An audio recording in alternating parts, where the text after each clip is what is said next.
Andy, you already got a question, Andy. One quick Come Chicago on. question. I'll catch up with you. All Go right. ahead. Senator, race is still very much an issue Yeah. in America today. You saw through the Harold Ford campaign in Tennessee that race came to the forefront. Do you think that America is ready to elect its first black president? And if you do think so, please explain your reason. You know, I noticed there was an article about this in the New York Times Week in Review section.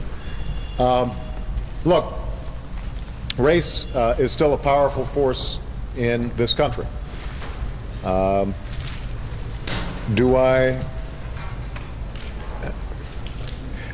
think any African American candidate or Latino candidate or Asian candidate or woman candidate confronts a higher threshold in establishing themselves with voters.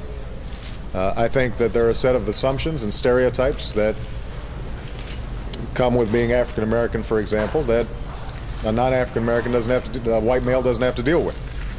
But despite lingering prejudice and stereotypes, what I found, and this was my experience in Illinois when I ran for the U.S. Senate, people said, boy, he's wonderful legislator, well qualified, but let's face it, his name's Barack Obama. That's not going to sell downstate.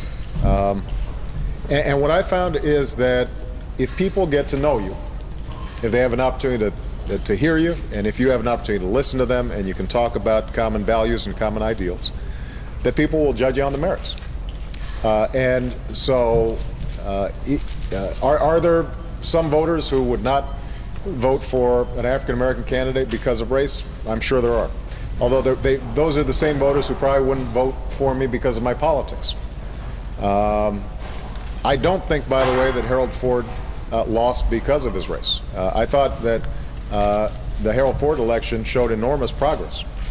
I mean, something that hasn't been noted is the fact that Harold Ford did better among white voters than the polls would have indicated. And historically, it's been the reverse. There's always been this, what was called the Wilder effect, or the Tom Bradley effect. And this time out, he actually surpassed what the polls would have indicated. That I think points to the progress that we've made. That isn't to say that we don't have progress that we still need to make. Glenn?